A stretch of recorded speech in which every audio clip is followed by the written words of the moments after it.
where?" asked Barney, wondering. "Behind that oak tree. I know it was you all right, but I wasn't expecting you," said Lou. "But I wasn't behind that oak tree. I was along the path there," said Barney. "Oh, don't be silly, Barney. I saw you with my own eyes, didn't I?"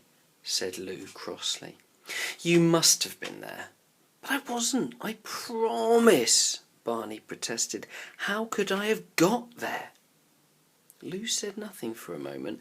Then, in a different voice, she said, "I think we'd better stop playing this game. We'll only be late for the party. Let's just walk on." They went on, side by side. The wood was getting really dark now, and as they went along by the fir plantation, the leopard and the hunter actually found themselves holding hands. "You know, people say they sometimes have a feeling someone's following them," Lou suddenly said in a voice that tried to be bright and ordinary. "What about it?" said Barney. "Oh, nothing," said Lou. "I suppose it's not far now to the Forkham Greens." But Barney had suddenly had an idea. Lou had seen something behind an oak tree, looking like him, and now there was this feeling of being followed. Barney thought he knew what was going on, but Lou didn't, and he laughed softly to himself. "Don't see that there's anything to laugh at," snapped Lou, almost tearfully, and she stamped her foot. They came out at last into the lane and crossed over, and there was the entrance to the Forkham Greens drive.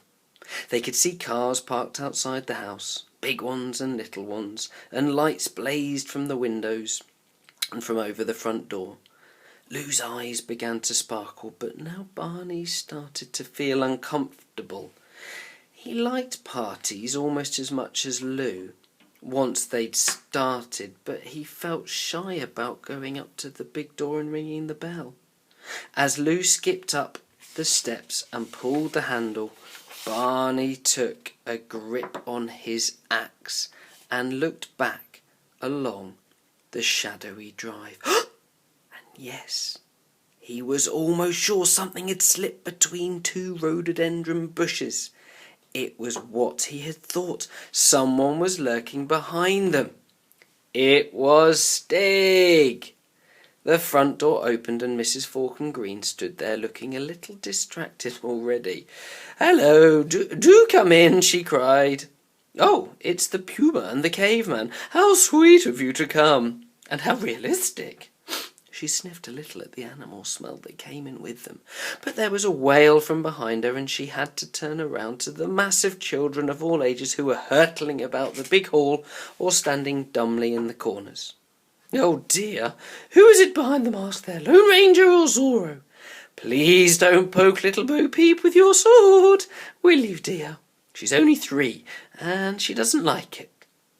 Lou looked round excitedly at the dressed-up children. There were peasant girls and ladies from the Middle Ages, and cowboys and kings and queens and cowboys and a spaceman who was looking rather hot already, and more cowboys and Indians and squaws, but she seemed to be the only one in a real animal skin. Barney was looking at the walls of the hall. "Look at those things on the wall, Lou," he whispered. There was hardly a square foot of wall that was not covered with trophies.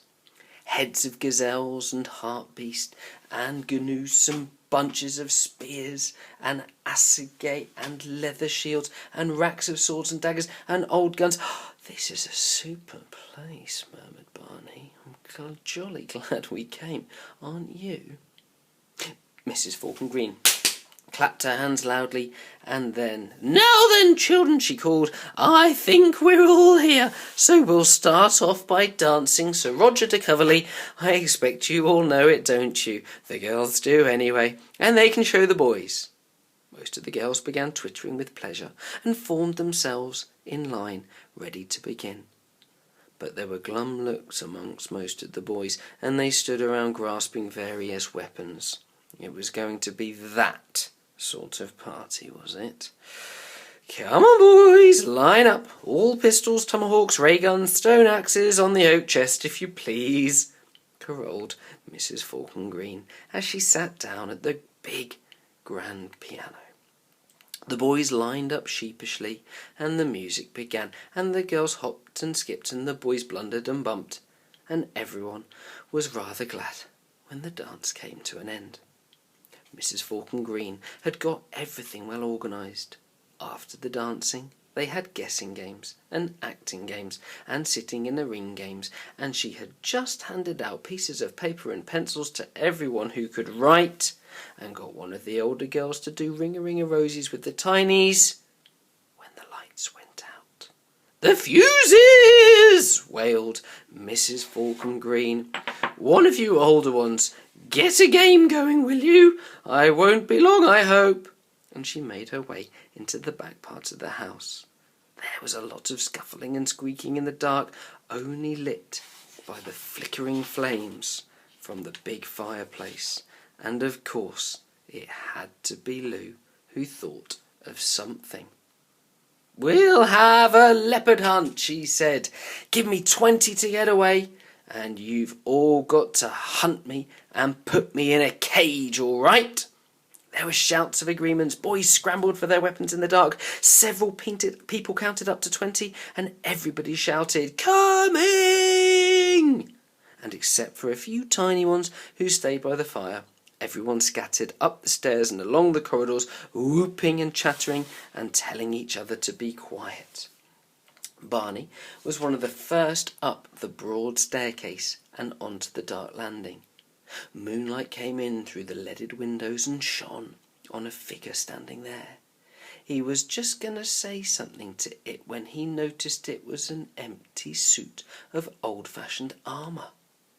But there was someone coming up the stairs close behind him. He saw the headdress of an Indian chief. "Seen the leopard?" asked the Indian. "No," said Barney. "Let's go along here." So they went along the corridor. At the end there was a bare wooden staircase going up and down. "Come on up," said the Indian. They climbed up the stairs, their feet making quite a noise on the bare boards, and found themselves almost at the top of the house. There was an unlived-in feeling up there. The Indian tried the door of a room, and it opened. There was nothing but boxes and trunks in the room, and there was a big window through which the moonlight came in. "That leads to the roof, that window," said the Indian. "I know. I've been there." "Perhaps she's on the roof. The leopard, I mean," said Barney. "Might be," said the Indian. He struggled to open the window. They both got through and out onto a ledge with a parapet. The roof sloped up behind them. They leaned over the parapet and looked a long way down to the moonlit lawn. And there in the middle of a lawn, an animal was crouching.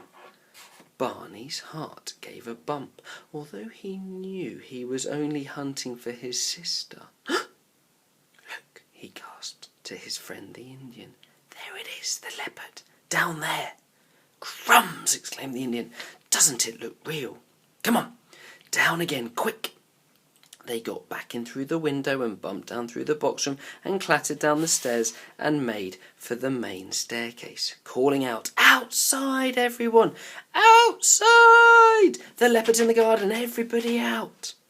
Hunters who'd been crawling under beds and giggling in closets and wardrobes made for the staircase too, and the big door was left open, and they all streamed out into the moonlit garden. "In the shrubbery!" shouted Barney. "Leopards in the shrubbery! Let's drive it out!" Pirates, cowboys, shepherdesses piled into the shrubbery, whooping and crashing, and out of the corner of his eyes Barney saw something bolt out of the undergrowth and into the shadow of the house. "Tally-ho!" he hallooed, and sped after it along the gravel path and found the back. Past the glass houses and outbuildings, he heard running feet behind him. The Indian and some other hunters were on the trail too. In front of him were two big wooden gates, open and leading into a paved stable yard with buildings all around it. "In there," he panted. "I saw it go." He dashed through the gateway, and at least half a dozen others clattered in with him. "Quick! Shut the gates! Don't let it get out," he heard the Indian say, and the heavy wooden doors banged to behind him. But Barney stood rooted to the paving, unable to move. The other children behind him were suddenly still and silent too. The boy dressed as the Indian gave a shaky whisper. There's 2 leopards." The moonlight shone clearly on the roofs of the buildings and the checkered paving of the yard, and clearly in the moonlight, like 2 figures on a stage, 2 animal forms crouched, facing each other. Both had golden black spotted fur and long tails, but as one of the crouching beasts turned its head to glare at the hunters by the gate, its eyes flashed green, and alive in the moonlight, and under the mask of the other beast, Barney recognised the white face of his sister. How long they all stood like that, Barney did not know. Barney grasping his stone axe, but feeling as if he was turned to stone himself. Lou crouched there, desperately willing her whole body to turn into a real-life wild beast to meet this awful peril, and the real-life leopard itself, because it couldn't be anything else, frightened by the hullabaloo, mystified by the strange half-beast, half-human that faced it, cornered and angry. It was like a nightmare game, when nobody knew what the next move should be, and then Barney heard the Indian behind him give another hoarse whisper. 2 cave men. For out of the shadows at the far end of the yard appeared a figure that might have been his own reflection in a mirror. Shaggy hair, rabbit skins and bare limbs, but this one carried a spear with a glinting blade, and it was levelled at the real leopard. And suddenly Barney's limbs unfroze, and he whispered, "Stig!"